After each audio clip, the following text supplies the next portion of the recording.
अस्सलाम वालेकुम जी। Welcome back to my channel. कैसे हैं आप सब? मेरे चैनल में आप सबको खुशामदीद। तो आज मैं आपके साथ रमज़ान की फ़ाइनल प्रेपरेशंस को शेयर करने लगी हूँ, क्योंकि इससे पहले जो चीज़ें मैं बनाती रही हूँ वो हाथ के हाथ ही ख़त्म होती रही हैं। और बच्चों वाले घर में ना ऐसे ही होता है कि हम तैयारी तो करते हैं रमज़ान के लिए, लेकिन वो रमज़ान आने से पहले ही चीज़ें और स्नैक्स वगैरह ख़त्म हो जाते हैं। तो मैंने ना कुछ चीज़ें सोच के रखी हुई थी कि इनको बिल्कुल लास्ट में मैं तैयार करूँगी। तो वही बस मैं ना लास्ट प्रेपरेशन, और यही मेरी फ़ाइनल प्रेपरेशन है जो कि आज मैं करने लगी हूँ। तो यहाँ पे ना मैं पालक बना रही थी। असल में ना पालक मैं कल लेके आई थी, तो इसके मैंने पकोड़े बनाए थे और बाकी ये पालक बच गई थी, तो मैंने सोचा बना के रख लेती हूँ, क्योंकि अभी तो मुनासिब रेट पे मिली थी। रमज़ान में रेट इसके आसमानों पे पहुँच जाने हैं, क्योंकि पकोड़े तो हर घर में ही बनते हैं ना, तो इसलिए पालक भी इस्तेमाल होती है, इसलिए पालक के रेट भी आसमानों पे पहुंचते हैं। तो मैंने कहा जितनी भी पालक है ना इसको तो बना के रख लेती हूँ, बल्कि इसके बाद भी ना मैं सोच रही थी कि एक गट्ठी और लेके आऊँगी और उसको भी बना के रख लूँगी। चलिए पालक बना के ना यहाँ पे मैं धो रही थी इसे अच्छे से, और यहाँ पे ना कीमा मैंने धो के रखा हुआ था। तो कीमे के साथ भी मैंने आगे एक रेसिपी बनानी है, वो मैं आगे चल के ना आपके साथ शेयर करती हूँ कि कीमे के साथ मैं क्या बनाऊँगी।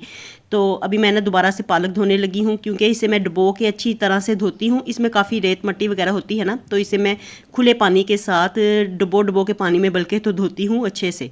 तो पालक धो लेने के बाद ना फिर हम इसे खुश्क होने के लिए रख देंगे। जब इसमें से पानी अच्छे से निकल जाएगा, नुचड़ जाएगा, उसके बाद ही इसे सेव करना है। इसे गीला गीला करेंगे ना तो इसके पत्तों ने आपस में जुड़ जाना है, फिर इसका कोई फ़ायदा नहीं होना। तो इसलिए ना इसका पानी अच्छी तरह से निकल जाए, इसको मैं यहाँ पे ही रख दूँगी सिंक के पास ही ना, ताकि पानी नुचड़ता रहे। और मुझे ना वैसे पालक के पकोड़ों से ज़्यादा ना आलू वाले पकोड़े अच्छे लगते हैं। क्रिस्पी क्रिस्पी बनते हैं ना, वो फ्रेंच फ्राइज़ वाले जो होते हैं पकोड़े, वो मुझे बड़े अच्छे लगते हैं। लेकिन कभी कभार फिर दिल चाहता है कि कोई चेंजिंग लाई जाए, अफ्तारी में कोई डिफरेंट सा ट्राई किया जाए, तो फिर हम पालक के पकोड़े बनाते हैं। इसलिए मैं बस ये अभी थोड़ी सी ही पालक सेव करने लगी हूँ। और ये तैयारी ना मैं सिर्फ रमज़ान के स्टार्टिंग के लिए ही कर रही हूँ, कोई पूरे रमज़ान के लिए नहीं कर रही, ताकि स्टार्टिंग के जो हमारे रोज़े होंगे वो आराम से आसानी से गुजर जाएं। फिर हम यूज़ टू हो जाएंगे, फिर हमें आदत हो जाएगी, तो साथ साथ बनाते रहेंगे। तो बस ये जल्दी जल्दी के इस वक्त के काम है जो कि मैं कर रही हूँ। और आज का व्लॉग ना मैंने इतनी मेहनत लगा के ना 2 दिन लगा के शूट किया है, और इस पर काफ़ी ज़्यादा मैंने एफ़र्ट्स भी लगाई हैं। तो अगर आपको व्लॉग पसंद आए ना थोड़ा सा भी, तो इसको लाइक ज़रूर कीजिएगा। और जो जो मेरी वीडियो को लाइक करे ना वो लाजमी कमेंट करे, ताकि मुझे पता चल सके कि कौन कौन लाइक कर रहा है, कौन कौन कमेंट कर रहा है। क्योंकि मुझे अपने सारे देखने वालों को पता है कि जो जो मुझे कमेंट करते हैं ना वो मेरे जहन में होते हैं। तो इसलिए ना आप कमेंट लाजमी किया करें, चाहे आप कुछ भी करें, लेकिन लाजमी आपने करना है इस वीडियो पे कमेंट। और ये देखिए यहाँ पे ना पालक अच्छे से नुचड़ गई थी, खुश्क हो गई थी, पानी सारा निकल गया था इसमें से। तो मैंने ना इसे जिप लॉक बैग में डाल के, तो अब मैं ना इसे फ्रीज़ कर दूँगी। और चलिए अब मैं बनाने लगी थी कीमे के साथ ही रेसिपी। तो वो रेसिपी क्या है जी, मैं बनाने लगी हूँ यहाँ पे कोफ्ते। तो चॉपर में उठा लाई थी, मैंने कहा चॉपर में फटाफट से सारी चीज़ें चॉप कर लेते हैं और जल्दी जल्दी से बना लेते हैं। तो वही ब्रेड के मैंने स्लाइसेस लिए हैं 2, और उसको अच्छे से चॉप कर लिया। और फिर इसमें ना एक बड़े साइज़ का प्याज भी मैंने डाला है। और प्याज के साथ ना कोफ्ते बहुत ही ज़्यादा सॉफ्ट होते हैं। हम लोग ना प्याज को निचोड़ लेते हैं, इसका पानी निकाल लेते हैं, लेकिन उसी पानी के साथ ना कोफ्ते हमारे सॉफ्ट बनते हैं। तो कोफ्तों का बैटर नरम ना हो, इसलिए मैंने इसमें ना शुरू में ब्रेड क्रम्स भी ऐड किए थे। चलिए मैंने चॉप कर लिया है अच्छे से, और अब इसमें धनिया और पुदीना मैं ऐड कर दूंगी। तो पुदीने के साथ ना थोड़ी थोड़ी सी मैं इसकी डंडियाँ भी रहने देती हूँ, इसमें बड़ी ज़्यादा खुशबू होती है। तो धनिया के साथ भी मैं ऐसे ही करती हूँ, उसकी डंडियाँ लाजमी डालती हूँ। कुछ लोग पत्ते पत्ते डालते हैं, मैं साथ में हल्की हल्की जो नरम नरम कूली कूली डंडियाँ होती हैं ना वो भी लाजमी डालती हूँ। और साथ में हरी मिर्चें भी डाल दी, इसको भी चॉप कर लेते हैं। तो ये सारी चीज़ें मैंने एकदम से डाल के इसलिए चॉप नहीं की हैं, क्योंकि कुछ चीज़ें हमें थोड़ी सी मोटी चाहिए, कुछ जल्दी चॉप हो जाती हैं, कुछ देर से होती हैं, तो इसलिए ना उसी हिसाब से मैं चीज़ें डाल रही हूँ। और अब इसमें मैंने लहसुन अदरक की पेस्ट भी डाल दी है, और साथ में कीमा भी मैं इसमें डाल दूँगी। तो कीमा मैंने अच्छे से निचोड़ लिया था, क्योंकि इसमें काफ़ी ज़्यादा पानी था, इसको मैंने धोया था ना, तो इसमें काफ़ी ज़्यादा पानी था, इसलिए मैंने खूब अच्छी तरह से इसे निचोड़ के तो फिर ऐड किया है बैटर में। और अब चॉपर अच्छे से चला लेंगे, रुक रुक के मैंने चलाया था, तो एकदम से नहीं था चलाया। तो इसका बिल्कुल स्मूथ सा बैटर हमने तैयार कर लेना है, ताकि कोई भी चीज़ अलहदा से हमें दिखाई ना दे। और ये बैटर तैयार कर लेने के बाद अब मैं इसमें थोड़ा सा बेसन भी ऐड करूँगी। तो तकरीबन मैंने 1/4 कप के बराबर बेसन ऐड किया था। तो बेसन इसमें ना बाइंडिंग के काम आएगा, इससे कोफ्ते हमारे टूटेंगे नहीं, खुलेंगे नहीं, ख़राब नहीं होंगे। तो चलिए अब ना मैं इसमें ना मसाले ऐड करना भूल गई थी, हालांकि मैं पहले मसाले इसमें डाल देती ना तो उसने भी अच्छे से चॉपर में ही मिक्स हो जाना था। तो बाद में जब मैंने बैटर बना लिया, निकाल लिया, तो उसके बाद मुझे याद आया, चॉपर मैंने उठा दिया था, धो भी दिया था, तो उसके बाद मुझे याद आया कि मैंने मसाले तो डाले ही नहीं। तो फिर मैं ना अब मसाले ऐड कर रही हूँ। तो सारे बेसिक वाले मसाले ही मैंने इसमें डाले हैं और अब इसे मैं अच्छे से मिक्स कर लूँगी। और मिक्स कर लेने के बाद ना मैंने इसे तकरीबन आधे घंटे के लिए फ्रिज में रखा था ताकि ये ठंडा हो जाए, क्योंकि इस वक्त जब ये बैटर बना था ना तो काफ़ी ज़्यादा ये हाथों के साथ लगता है। तो मैंने कहा ये ठंडा होगा तो जल्दी जल्दी फिर कोफ्ते मेरे बन जाएंगे, वरना फिर ये हाथों के साथ चिपकता रहेगा, फिर मुझे कभी पानी लगाना पड़ेगा, ऑयल लगाना पड़ेगा। तो इससे बेहतर यही है कि इसे मैं ठंडा कर लूँ। चलिए यहाँ पे ना बैटर अच्छे से ठंडा हो गया था और अब फटाफट से हम कोफ्ते बना लेते हैं। तो चटपटा सा बैटर वैसे इसका बना था। मैंने थोड़ा सा ना ज़ुबान के साथ टेस्ट करके देखा था कि इसमें नमक मिर्च पूरा है कि नहीं, तो काफ़ी चटपटा सा इसका बना था। तो मिर्च मसाले मैंने अच्छे हाथ से ऐड किए थे इसमें, ताकि हमें ना ज़रा स्पाइसी मज़ेदार से कोफ्ते खाने को मिले रमज़ान में। क्योंकि दिल चाहता है ना, सहरी के वक्त ही वैसे तो हम लोग खाते हैं खाना, क्योंकि अफ्तारी में जो चीज़ें खाते हैं उसके बाद तो फिर भूख नहीं लगती है, तो सहरी में ही जाके डायरेक्ट खाना वगैरह खाया जाता है। सहरी ही हम लोग करते हैं, तो उसमें फिर थोड़ी सी स्पाइसी चीज़ हो तो वो अच्छी लगती है। वैसे तो इतना स्पाइसी नहीं खाया जाता, लेकिन मैंने बस नॉर्मल सा स्पाइसी रखा था। वैसे भी रमज़ान में ना ज़्यादा स्पाइसी चीज़ें अच्छी नहीं लगती हैं, मैदे के लिए भी अच्छी नहीं होती हैं, लेकिन थोड़ा सा चटपटा सा हो तो वो अच्छा लगता है। चलिए कोफ्ते मैंने बना के ना तो उनको फ्रीज़ कर दिया है और अब मैं यहाँ पे तैयारी कर रही हूँ मसाला ग्रेवी की। तो मसाला ग्रेवी हर सालन में एक जैसी ही बनती है, एक जैसी ही डलती है, तो इसलिए ना अगर बना के पहले से ही सेव कर लिया जाए ना तो फिर हमें काफ़ी ज़्यादा आसानी रहेगी। रमज़ान में अगर आप सहरी के वक्त भी खाना बनाएंगे ना तो 10 मिनट में आपका खाना तैयार हो जाएगा। झटपट से ये ग्रेवी निकाल लें, ऑयल में हल्का सा भून लें और उसके बाद जो भी आपने गोश्त डालना है, सब्ज़ी डालनी है वो डाल लें और 10 मिनट में आपका खाना तैयार हो जाएगा। तो ग्रेवी आपने एक खाने की भी तैयार करनी है, 10 खानों की भी तैयार कर लें, तो इसमें टाइम की भी बचत होती है और आसानी भी रहती है। और ये ना स्पेशली ना वर्किंग वूमेंस के लिए भी काफ़ी ज़्यादा हेल्पफुल रहती है। अभी तो फ़िलहाल मैं रमज़ान के लिए बना रही हूँ ना, लेकिन मैं वैसे ही सजेस्ट कर रही हूँ आपको कि जो वर्किंग वूमेंस होती हैं ना वो एक हफ़्ते के लिए ये बना के सेव कर लेना तो कसम से ज़िंदगी आसान हो जाए उनकी।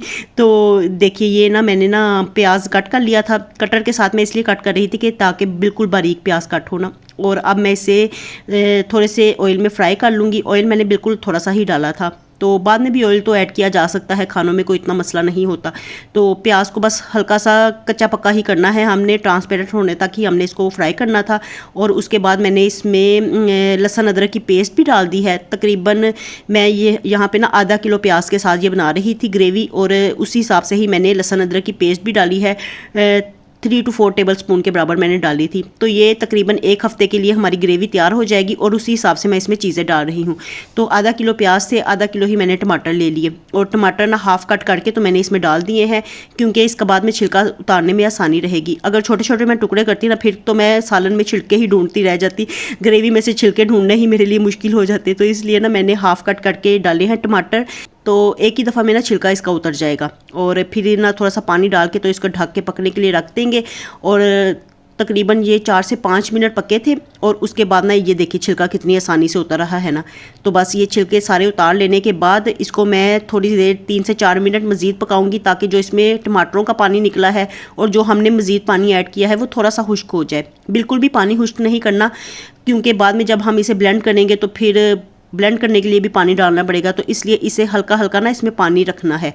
और ये देखिए ये हमारा ना मसाला ग्रेवी तैयार हो गया है। तो सभी खानों में इसी तरह से ही बनती है ना। अगर ये आपको फीका फीका रंग लग रहा होगा क्योंकि अभी इसमें मिर्च मसाले नहीं हैं, तो मिर्च मसाले तो हम अपने टाइम पे ही ऐड करेंगे ना, जब हमने खाना बनाना होगा तो उसी वक्त ही हमने जो भी चीज़ बनानी होगी, जिस हिसाब से बनानी होगी, कम बनानी होगी या ज़्यादा बनानी होगी, उस हिसाब से हम मसाले डालेंगे।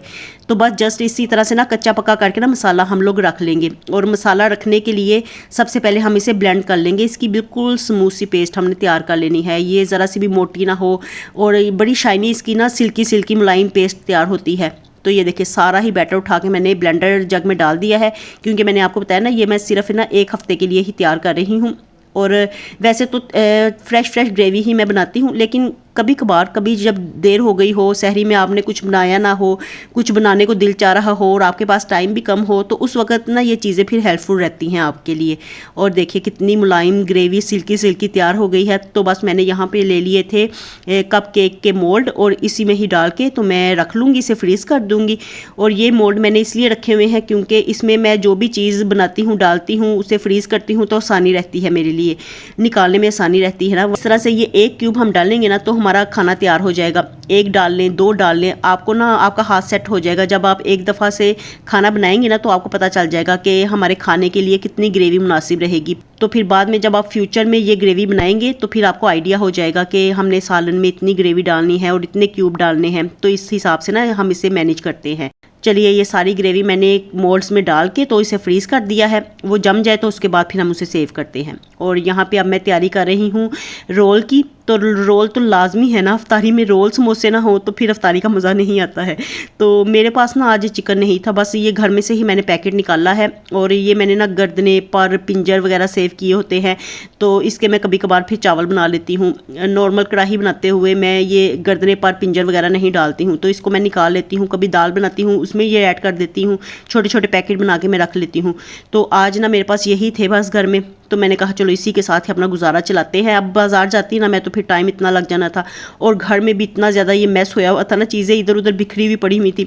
आपको तो मैं सेटल करके सारी चीज़ें मैनेज करके दिखा रही हूँ ना, लेकिन बैकग्राउंड में क्या हो रहा है तो वो सिर्फ मैं ही जानती हूँ। तो यहाँ पे काफ़ी ज़्यादा मैस भी था और ना जल्दी भी मुझे पड़ी हुई थी, तो मैंने इसलिए ये देखिए ये पैकेट निकाला। तो इसको मैंने ना अच्छे से बॉईल कर लिया था और थोड़ा सा नमक डाल के बस बॉईल कर लिया था। और वही ना मैं ना श्रेड कर रही थी। और अब ना थोड़े से घी में मैंने लहसुन अदरक की पेस्ट डाली है और उसे हल्का सा फ्राई कर लेने के बाद मैंने श्रेड किया हुआ चिकन इसमें ऐड कर दिया है। चिकन को भी बस हल्का सा ही हमने फ्राई करना है ताकि इसका कलर चेंज हो जाए ना, इस पर हल्के हल्के से गोल्डन मार्क्स आ जाएं। तो तब हम ना इसमें गाजर ग्रेट की हुई ऐड करेंगे। तो 2 गाजरें मैंने ले ली थी, मुनासिब साइज़ की थी, तो उसे ग्रेट करके मैंने डाल दिया है। इसको भी चिकन के साथ हल्का सा हमने फ्राई कर लेना है। और अब मैं इसमें डाल दूंगी शिमला मिर्च। तो एक बड़े साइज़ की शिमला मिर्च मैंने ली, इसे बड़ी कट करके तो मैंने डाल दिया है, क्योंकि शिमला मिर्च बच्चे इतने ज़्यादा पसंद नहीं ना करते, तो इसलिए बस मैंने एक शिमला मिर्च ही ली थी। और इसे भी मैं हल्का सा गाजरों के साथ चिकन के साथ फ्राई कर लूँगी। और अब लास्ट में मैंने इसमें ऐड करनी है बंद गोभी। तो बंद गोभी मैंने एक बड़ा फूल लिया था, तो इसको ना मैं आहिस्ता आहिस्ता स्लोली ऐड करूँगी, क्योंकि बंद गोभी काफ़ी ज़्यादा हो जाती है ना कट करने के बाद। इसे मैंने कटर के साथ ही कट किया था, देखिए कितनी ज़्यादा बारीक कटी है ना। और अब इसमें मैं सारे मिर्च मसाले डाल रही हूँ, नमक, कुटी हुई लाल मिर्च, और इसके अलावा पेपरिका पाउडर भी डाला था, पिसा हुआ सूखा धनिया डाला है इसमें थोड़ा सा। तो बस मिर्च मसाले ना मैं थोड़े नॉर्मल ही रखती हूँ, क्योंकि अफ्तारी में ना ज़्यादा मिर्च मसाले वाली चीज़ें खाए ना तो वो एक तो आपका जलन होती रहती है आपको, और दूसरा ना अच्छा भी नहीं रहता मैदे के लिए ना। तो इसलिए जो इसके लिए ज़रूरी थे ना मसाले, बस वही मैंने डाले हैं। आप इसमें कम ज़्यादा मसाले करना चाहें अपनी मर्ज़ी के मुताबिक कर सकते हैं। मैंने अपनी फैमिली के हिसाब से, अपने बच्चों के हिसाब से इसमें मसाले डाले हैं। थोड़ा सा ऑरिगेनो भी डाल दिया था, और साथ ही अब इसमें मैं चिल्ली सॉस और सोया सॉस को भी डाल दूँगी। और ये मसाले डालने के बाद इसमें मैं थोड़ा सा पानी डालूंगी। और मैंने ना यहाँ पे पिसी हुई काली मिर्च मैं डालना भूल गई थी, और मेरे पास थी भी नहीं ना, तो बिल्कुल ये ½ टीस्पून के बराबर ही थी, तो वो ही मैंने डाल दी है। और अब इसे मैं ना पकने के लिए रख दूंगी। थोड़ी सी बंद गोभी ज़रा नरम हो जाए ना तो फिर इसमें चम्मच लगाने में आसानी रहेगी। अभी अच्छे से मिक्स नहीं हो रहा था, तो मैंने ना फिर यही मुनासिब समझा कि मैंने इसे ना 2 से 3 मिनट के लिए पका लेती हूँ। थोड़े से ना सब्जियाँ इसमें ज़रा नरम नरम होती हैं ना, तो फिर मेरे बच्चे ना ईजीली खाते हैं, वरना फिर वो क्रंची क्रंची ज़्यादा सब्जियाँ पसंद नहीं करते हैं। और ये देखिए हल्के से नरम हो गई थी सब्जियाँ। तो अब मैंने इसमें चिकन पाउडर ऐड कर दिया है, सिर्फ इसका फ्लेवर बढ़ाने के लिए ना। चिकन पाउडर के साथ ना किसी भी बैटर का, किसी भी सालन का फ्लेवर इन्हेंस हो जाता है, मज़ेदार हो जाता है ना। तो मैंने इसमें चिकन पाउडर डाला है। अच्छे से मिक्स करने के बाद ये हमारा रोल्स का बैटर तैयार हो गया है। तो चलिए अब ना इसे मैं ठंडा होने के लिए रख देती हूँ, और दूसरी तरफ अब मैं बनाने लगी हूँ समोसों के लिए बैटर। तो ये दोनों बैटर बना के मैं रख लूँगी ना, तो उसके बाद फिर झटपट मैं फटाफट से ही रोल समोसे भी बना लूँगी। तो मैंने ना 2 टेबलस्पून ऑयल में सारे बेसिक वाले मसाले डाल दिए हैं। नमक, पिसी हुई लाल मिर्च, कुटी हुई लाल मिर्च, हल्दी और सूखा धनिया और ज़ीरा भी डाला था। और बिल्कुल लो फ्लेम पे ना इसे हल्का सा हम भून लेंगे। मसालों को भूनने से ना इनकी खुशबू मज़ीद बढ़ जाती है और इनका फ्लेवर भी एक्टिव हो जाता है। तो बस ना लो फ्लेम के ऊपर ही हमने मसालों को जलाना नहीं है, बिल्कुल लो फ्लेम रखना है। तो हल्का सा ना हम इसे भून लेंगे। और उसके बाद मैंने यहाँ पे आलू इसमें ऐड कर दिए हैं। तो ये आलू ना मैंने बॉयल किए हुए थे, मैश करके उनको मैंने ऐड कर दिया है। हाथों के साथ ही मैंने मैश किया था ताकि कोई कोई टुकड़ा इसका साबुत रहे, कोई कोई मैश हो जाए। तो बस इस तरह से ना हम समोसों के लिए बैटर तैयार कर लेंगे। आलू ऐड करने के बाद अच्छे से मिक्स करेंगे। और अब लास्ट में इसमें हरा धनिया मैंने ऐड कर दिया है। और ये हम मिक्स करने के बाद हमारा बैटर तैयार हो जाएगा। और उसके बाद ना मैंने सोचा कि ये बैटर थोड़ा कम है, इससे तो मेरे कम ही समोसे बनेंगे। तो फिर मैंने ना एक बड़ा प्याज ना चॉप करके इसमें डाल दिया था। इससे चलो प्याज के साथ ज़रा फ्लेवर और ज़्यादा मज़ेदार बन जाएगा और थोड़ा मेरा बैटर भी ना असल में ज़्यादा हो जाएगा और समोसे भी मेरे थोड़े 10 दिनों के लिए तैयार हो जाएंगे ना, तो मुझे फिर आसानी रहेगी। मैंने अपने हिसाब से ही सारी चीज़ों को मैनेज किया है। अगर आप प्याज डालना चाहे डाल लें, वरना इसे स्किप कर दें। तो मैंने डाल लिया था और बस मिक्स करने के बाद ये बैटर तैयार हो गया है। और उसके बाद इतना ज़्यादा मैं थक गई थी ना कि मैंने फिर कुछ नहीं किया, फिर मैंने रेस्ट ही किया। मेरा बाज़ार जाने को दिल ही नहीं चाह रहा था, तो मैंने कहा अब ना ये बैटर तैयार करके मैं रख देती हूँ फ्रिज में। नेक्स्ट डे ही फिर ना मैं रोल पट्टी समोसा पट्टी लेके आऊँगी तो तैयार करूँगी। अभी मैं घर में नहीं बनाना चाह रही थी क्योंकि काफ़ी ज़्यादा ना फिर बैकग्राउंड में चीज़ें होती हैं, अपने घर के काम भी करने होते हैं, बच्चों को देखना होता है। आजकल बच्चों के पेपर्स भी चल रहे हैं और उसकी भी उनको प्रेपरेशन करवानी होती है। तो बस इसलिए ना फिर मैंने रोल पट्टी समोसा पट्टी ना बाज़ार से ही लानी मुनासिब समझी। और इस दफ़ा जो मैं रोल पट्टी लेके आई हूँ ना, यहाँ से सोसाइटी में से इतनी प्यारी ये रोल पट्टियाँ मिली हैं ना, तो मैं तो इतनी बड़ी बड़ी रोल पट्टी ना फ़र्स्ट टाइम इस्तेमाल कर रही हूँ। वरना नॉर्मली मैं घर में ही बनाती हूँ, आपको पता है मैं घर में ही तैयार कर लेती हूँ। और जो बाज़ार से भी लेके आती हूँ वो भी थोड़े छोटे साइज़ की होती है ना, काफ़ी बल्कि छोटे साइज़ की होती हैं। तो ये खासी बड़ी बड़ी थी डॉन कंपनी की ना, तो ये ना होती थोड़ी सी महंगी हैं, लेकिन चले इसमें 30 शीट्स होती हैं, तो 30 आपके रोल्स तैयार हो जाएं तो बेहतर ही है। और फिर मेहनत भी नहीं लगी इसमें, तो मैं बनी बनाई लेके आई हूँ। और मैं ना पहले एहतियात से इसे उतार रही थी कि ये फटे नहीं, लेकिन बड़ी ये ना इसमें लचक थी और फटी नहीं है, एक भी ख़राब नहीं हुई। तो मैंने ना फिर इजीली इसके साथ रोल्स बना लिए। और ये रोल्स भी ना खास से बड़े बड़े बने हैं साइज़ में भी ना, तो बंदा एक रोल ही खाए ना अफ्तारी में तो पेट भर जाए। और मुझे तो कसम से ये रोल्स ज़्यादा अच्छे लगे हैं, बड़े बड़े ना। तो बच्चे कह रहे थे, अरीबा बल्कि कह रही थी कि हमारे कॉलेज में ना इस तरह के बड़े बड़े रोल्स मिलते हैं। तो बस मैंने कहा चलो मैंने भी आज तुम्हारे कॉलेज वाले रोल ही बना लिए हैं। तो चलिए ये ना इसमें मैंने बैटर रखा और इसको इस तरह से एक दफ़ा फोल्ड करेंगे। और फिर मैंने ना यहाँ पे मैदे की बना के लेई सी रखी हुई थी, मैदे का घोल बना के रखा हुआ था, तो वो मैंने इसके किनारों पे लगाया चिपकाने के लिए।